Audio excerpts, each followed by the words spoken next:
ये जो है क्लास 10th का जो है गद्य खंड है। किस लेखक ने जो है क्या क्या लिखा है इसके बारे में जो है हम ट्रिक के माध्यम से समझेंगे। जो है किस लेखक के द्वारा जो है क्या चीज लिखा गया है समझ में। इसके बारे में हम ध्यान से समझते हैं कि क्या क्या है। देखो सबसे पहले है कि श्रम विभाजन जाति पर था। श्रम का मतलब क्या होता है? काम। क्या होता है? काम। किसने लिखा है? भीमराव अंबेडकर ने लिखा है। अब देखो श्रम का मतलब होता है काम। अब एक बात समझते हैं, श्रम का मतलब होता है काम। हम जो है महाभारत में देखे थे, एक भीम नाम का व्यक्ति था। वो क्या था? बहुत ही बलशाली था। वो क्या करता था? वो किसी भी काम का विभाजन नहीं करता था। कौन काम का विभाजन नहीं करता था? भीम। कौन काम का विभाजन नहीं करता था? भीम। क्योंकि वो मोटा था, बलशाली था, वो काम का वो बोलता था अपना काम हम क्या करेंगे? स्वयं से करेंगे। वो काम का विभाजन नहीं करता था। कौन नहीं करता है? भीम। भीम से क्या समझ में आया? भीमराव अंबेडकर। आया समझ में? अब देखो बोलता है विष के दांत। विष के दांत के जो है लेखक कौन है? नलिन विलोचन शर्मा। अब देखो हमको क्या समझना है कि विष क्या आता है? जब कोई भी सांप काट लेता है तो उसको क्या हो जाता है? विष लग जाता है। क्या लग जाता है? विष।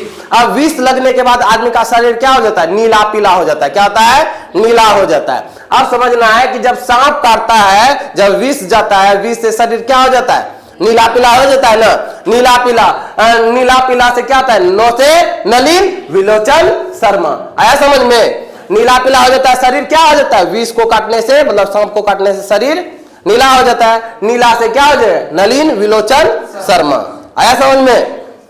अब देखो बोलता है भारत से हम क्या सीखे। इसका लेखक कौन है? इसका लेखक भारत से हम क्या सीखे? Max Muller. अब देखो इसको ट्रिक के माध्यम से हम क्या समझते हैं। हम जो है ज्यादा से ज्यादा चीज हम कहां से सीखते हैं? भारत से सीखते हैं। मैक्सिमम चीज हम कहां से सीखते हैं? भारत से सीखते हैं ना। जो मैक्सिमम चीज हम जो भारत से सीखते हैं, मैक्सिमम से क्या आ जाता है? Max Muller. आया समझ में? हम भारत में जो है ज्यादा चीज क्या करते हैं? सीखते हैं ना। मैक्सिमम चीज किससे सीखते हैं? भारत से। अब भारत से हम क्या सीखे कि क्या आ जाएगा? Max Muller. आया समझ में? या हम इसको अलग ट्रिक के माध्यम से भी हम समझ सकते हैं कि ऐसे समझ सकते हैं कि जो है देखो भारत से हम क्या सीखे। भारत में रहने वाले तो भारत से सीखेगा ही सीखेगा, लेकिन कौन आदमी नया आदमी आके सीखेगा? विदेशी आदमी सीखेगा ना।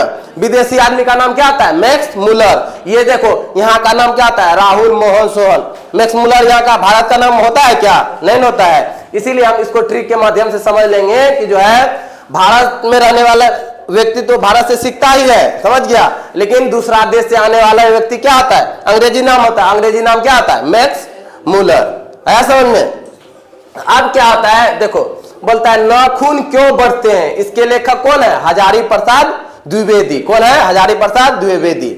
अब देखो इसको हम क्या समझेंगे कि हमारा नाखून जो बढ़ता है, आज से बढ़ रहा है, नहीं बढ़ रहा है, हजारों साल पहले से बढ़ता आता है। हजारों साल पहले से बढ़ते आता है ना, और हजारों बार बढ़ता है और हजारों बार काटते हैं ना। इसीलिए अब नाखून क्यों बढ़ते हैं? हजार आ रहा है ना, हजार से याद रख लेंगे हजारी प्रसाद द्विवेदी। हजार से हजारी प्रसाद द्विवेदी हो जाएगा याद। अब देखो बोलता है नागरी लिपि। क्या होता है? नागरी लिपि। अब देखो इसको समझेंगे। नगर। अब देखो नगर में रहने वाले व्यक्ति क्या देते हैं? देखो नगर में रहने वाले व्यक्ति टैक्स देते हैं। जब हम शहर में रहते हैं तो क्या करते हैं? सरकार को टैक्स देते हैं। टैक्स को इंग्लिश में टैक्स को हम हिंदी में क्या बोलते हैं? कर। क्या बोलते हैं? कर। क्या बोलते हैं? कर। टैक्स को हिंदी में क्या बोलते हैं? कर। अब देखो नागरी लिपि। अब नागरी लिपि में नगर में रहने वाले व्यक्ति क्या देते हैं? कर देते हैं ना।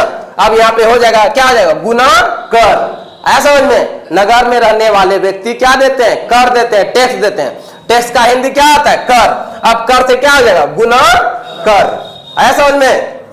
अब देखो बोलता है बहादुर। बहादुर के लेखक कौन है? अमरकांत। कौन है? बहादुर के लेखक अमरकांत। अब देखो ये समझो बहादुर कौन होता है व्यक्ति? बहादुर व्यक्ति कौन होता है? जो ऐसा व्यक्ति हो गया जो बहादुर हो गया, उसका नाम क्या हो जाता है? जिंदगी भर के लिए अमर हो जाता है। क्या हो जाता है? अमर। अब अमर से क्या हो जाएगी याद? अमरकांत। बहादुर व्यक्ति क्या हो जाता है? अमर हो जाता है। अमर से क्या हो जाएगा? अमरकांत। आया समझ में? अब देखो परंपरा का मूल्यांकन। देखो परंपरा का मूल्यांकन के लेखक कौन है? रामविलास शर्मा। अब देखो परंपरा, अब क्या करता था, राम भगवान जो है परंपरा का नियम पालन करता था। क्या बोलता था, वो पारंपरिक चीज को जो है मानता था। वो जो है बहुत परंपरा में रहने वाले व्यक्ति थे। कौन, भगवान श्री राम। अब यही परंपरा का मूल्यांकन से हमको क्या याद आएगा, परंपरा में रहने वाले व्यक्ति कौन होते हैं, भगवान राम। राम से रामविलास शर्मा, हो जाएगा याद। अब देखो बताए, जीत जीत में निरखत हूं। देखो जीत जीत में निरखत हूं कौन है, पंडित बिरजू महाराज। इसके लेखक कौन है, पंडित बिरजू महाराज। अब देखो जो बोलता है, जो जीतता है, एक बार जीतेगा तो वो क्या हो जाएगा, राजा हो जाएगा ना। जीतने वाले व्यक्ति को क्या बोल देंगे, राजा। फिर दूसरे बार जीत लेगा उसको हम क्या बोल देंगे, महाराजा। अब क्या बोलता है, जीत जीत बोलता है ना, जीत जीत मतलब जो ज्यादा बार जीतता है उसको हम क्या बोलते हैं, महाराजा बोलते हैं ना। राजा से ऊपर क्या हो जाता है, महाराजा। अब जीत जीत में निरखत हो, इससे याद, महाराजा से क्या हो जाएगा, पंडित बिरजू महाराज। आया समझ में, जो ज्यादा बार जीतेगा तो वो क्या आ जाता है, महाराजा बन जाता है। अब महाराजा से याद रहेगा, पंडित बिरजू महाराज। आया समझ में। आप देखो बोलता है अविन्यो। देखो अविन्यो में क्या याद रखना है, ओ से अविन्यो होता है, ओ से अशोक वाजपेयी, यही याद रखना है। अविन्यो का भी नाम क्या होगा, ओ से ही होगा। ओ से अविन्यो, ओ से अशोक वाजपेयी। अब देखो ओ से अविन्यो, ओ से अशोक वाजपेयी। अब आगे समझते हैं। देखो मछली, मछली कौन होता है, विनोद कुमार शुक्ल। अब देखो याद रखेंगे ट्रिक कि जो है मछली कौन खाने का काम करता है, विनोद खाने का। बोलता है विनोद सुन रहे हो, विनोद क्या करता है, विनोद मछली खाने का काम करता है। हमको याद रखना है मछली खाने का काम कौन करता है, विनोद। अब याद रहेगा मछली, मछली से क्या आ जाएगा, विनोद। विनोद क्या करता है, मछली खाने का काम करता है। इसको हम क्या कर देंगे, मछली अति विनोद कुमार शुक्ल हो जाएगा। आप देखो बोलता है नौवत खानों में इबादत। बोलता है नौवत खाने में इबादत। अब देखो क्या बोलता है, नौबत का मतलब हो गया नौ, मान लेंगे नौबत का मतलब नौ। अब खाने मतलब 9 गो व्यक्ति आएगा खाने के लिए, हम उसको क्या खिलाएंगे, मिश्री। क्या खिलाएंगे, 9 गो व्यक्ति आएगा उसको हम क्या खिलाएंगे, मिश्री। मिश्री से याद हो जाएगा कि वो यतेंद्र मिश्र। आया समझ में, जब 9 व्यक्ति आएगा खाने के लिए उसको हम क्या खिलाएंगे, मिश्री। मिश्री से याद हो जाएगा यतेंद्र मिश्र। अब देखो बोलता है शिक्षा और संस्कृति।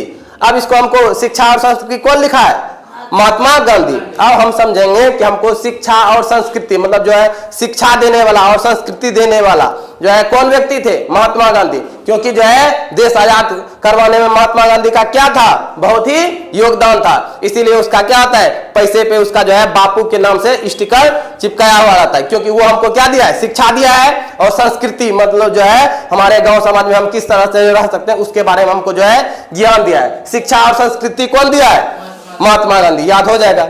और इसको हम दूसरे ट्रिक के माध्यम से हम याद रख सकते हैं कि जो है शिक्षा में रहने वाला मतलब जो है बहुत ज्यादा पढ़ा लिखा व्यक्ति और संस्कृति, वो अपना संस्कृति को छोड़ा नहीं। अंग्रेज के सामने जो है डट के लड़ाई किया, जो है वो अपना शिक्षा से भागा नहीं।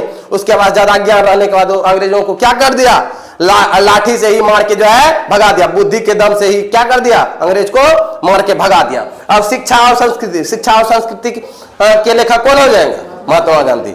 आया समझ में।